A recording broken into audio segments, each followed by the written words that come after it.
ಅಶ್ವಥ್ ನಾರಾಯಣ್ ಮನೆಯಲ್ಲಿ ಸಭೆ ನಡೆದ ವಿಚಾರಕ್ಕೂ ಕೂಡ ಪ್ರತಿಕ್ರಿಯೆ ಕೊಟ್ಟರು ವಿಪಕ್ಷ ನಾಯಕ. ಪಕ್ಷದ ಸೂಚನೆಯಂತೆಯೇ ಬೆಂಗಳೂರಿನಲ್ಲಿ ಸಭೆ ನಡೆದಿದೆ. ಮೈಸೂರಿನಲ್ಲಿ ವಿಪಕ್ಷ ನಾಯಕ ಆರ್ ಅಶೋಕ್ ಅವರ ಹೇಳಿಕೆ ಇತ್ತು, ನಮ್ಮ ಮನೆಯಲ್ಲೇ ಸಭೆ ನಡಿಬೇಕಿತ್ತು, ನಾನು ಇಲ್ಲದೆ ಇರೋ ಕಾರಣ ಅಲ್ಲಿ ಸಭೆ ನಡೆದಿದೆ ಅಷ್ಟೇ. ಅಶ್ವಥ್ ನಾರಾಯಣ್ ಅವರ ನಿವಾಸದಲ್ಲಾಗಿರೋ ಸಭೆಗೆ ಸಂಬಂಧಪಟ್ಟಂತೆ ಪ್ರತಿ 15 ದಿನಕ್ಕೊಮ್ಮೆ ಸಭೆ ನಡೆಸಬೇಕು ಅಂತ ಸೂಚನೆ ಕೊಟ್ಟಿದ್ದಾರೆ ಹಿರಿಯರು. ಹೀಗಾಗಿ ಹಿರಿಯರು ಸಭೆ ಮಾಡಿ ಗೊಂದಲ ಬಗೆಹರಿಸೋದಕ್ಕೆ ಸೂಚನೆ ಇದೆ. ಹೀಗಾಗಿನೇ ಸಭೆ ಆಗಿದೆ, ಇದರಲ್ಲಿ ಏನೂ ವಿಶೇಷ ಇಲ್ಲ ಅಂತ ಕ್ಲಾರಿಟಿ ಕೊಟ್ಟಿದ್ದಾರೆ ಆರ್ ಅಶೋಕ್.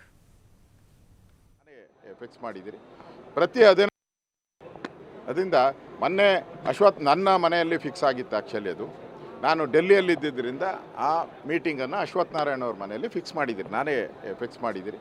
ಪ್ರತಿ 15 ದಿನಕ್ಕೊಂದ್ಸರಿ ಆ ಥರದ ಸಭೆಯನ್ನು ಮಾಡಿ ರಾಜ್ಯದಲ್ಲಿ ಎಲ್ಲೆಲ್ಲಿ ಜಿಲ್ಲೆಗಳಲ್ಲಿ ಗೊಂದಲ ಇದೆಯೋ ಅದನ್ನು ಸರಿ ಮಾಡೋಕ್ಕೆ ಈಗ ಇವರು ಜೋಶಿಯವರ ಒಂದು ಸೀನಿಯರ್ ಅಲ್ಲಿ ಮೀಟಿಂಗಲ್ಲಿ ತೀರ್ಮಾನ, ಸೀನಿಯರ್ ಇರೋರು ಈಗ BJPಯಲ್ಲಿ ಜೋಶಿಯವರು ಮತ್ತು ಅಶೋಕ್ ಅವರು, ಇವರಿಬ್ಬರು ಇದನ್ನು ಮೀಟಿಂಗನ್ನು ಮಾಡಿ ಎಲ್ಲ ಜಿಲ್ಲೆಗಳಲ್ಲಿ ಪ್ರವಾಸ ಮಾಡಿ ಅಲ್ಲಿ ಸಣ್ಣ ಪುಟ್ಟ ಸಮಸ್ಯೆಗಳನ್ನು ಬಗೆಹರಿಸಬೇಕು ಅಂತ ಹೇಳಿದ್ದಾರೆ. ಅದಕ್ಕೋಸ್ಕರ ಮಾಡಿದ್ದೀವಿ. ಅದರಿಂದ ಮೊನ್ನೆ ಅಶ್ವಥ್